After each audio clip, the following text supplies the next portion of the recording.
And in that, there must be lessons, right? There must be lessons to say no, to be more, kind of able to Hmm. not try and people please. Yeah. Have you noticed that in doing that, you have felt more free, healthier in those lessons? Because obviously, this isn't just about going to find the right doctor and finding the Right. right medical approach. There's a lot of responsibility and actions one must take themselves in the healing journey. Hmm. Was that a big one for you to say, hey, stop people pleasing? And did that propel you forward?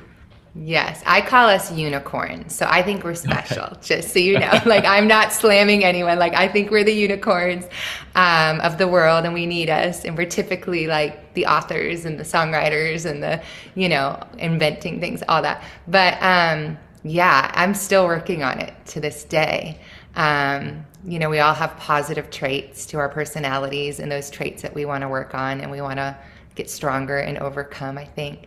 But I do think when you go through a life altering either disease or moment or loss, it could be a business, it could be anything. I think the best thing you can do is take that step back, like what I mentioned in the book, and say, what is working and what is not working? What do I need to learn from this situation to grow, to be a better human, to be better for the world, to offer the world more, to be better for if you're married, your spouse, your family, your friends, your loved ones, your children, your job, your coworkers. God, like I would say, God, what can I take from this season, from this lesson that you entrusted me with? I have a chapter that says, when hard becomes holy. Mm, And that was the hardest season of my life. But I can look back and now say that was the most sacred, holiest season. It was so special. I hope I never have to go through something like that again. But right. there's things in that season I'm not sure I'll ever get to experience again on a spirit level with God, entering into a suffering season, entering into what it means to really hope when you have zero hope.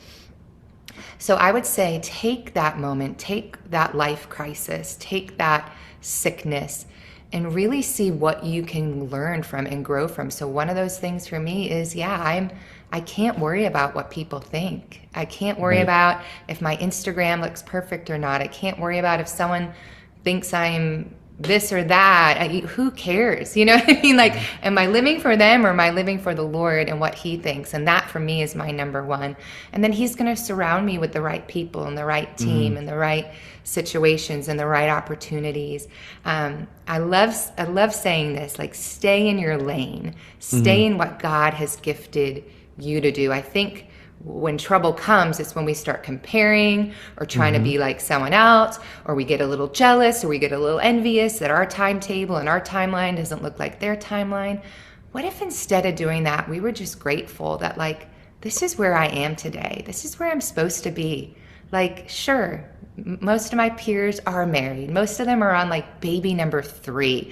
I'm just hoping to adopt one. You know what I mean? Like, I mm, don't know.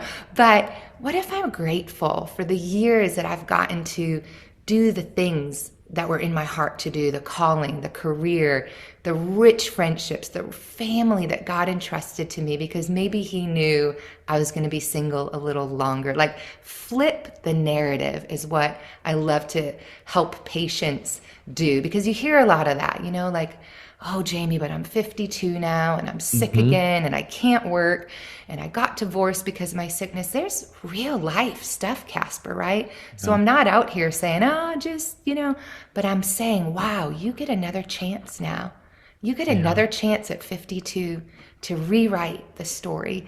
I have a song called Beautiful Story, to see God write a beautiful story in your life. And it takes work. This is a lot of inner work. This isn't for the faint of heart. But I think if you do it, you're going to be one of those people that walk by and you're like, man, she's got a lot of joy. Man, he's got a lot of peace. Wow, he's Right. free. That's the kind of life I desire to live. So it's taken being okay with people not liking me. It's taken being confident, saying no.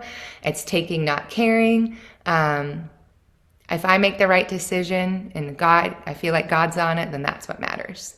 Yeah. It's really a superpower to be able to take any situation and put a positive spin to it. Hmm. A natural reaction is to my world is over. This is, the worst ever. I can't believe it. Oh my God. This is just terrible. That's the natural reaction, but be able to step back, take a deep breath, and in a somewhat quick manner, Yeah. turn it into a positive. Yeah. And it's not easy. It is a muscle you have to work out quite a bit to get there.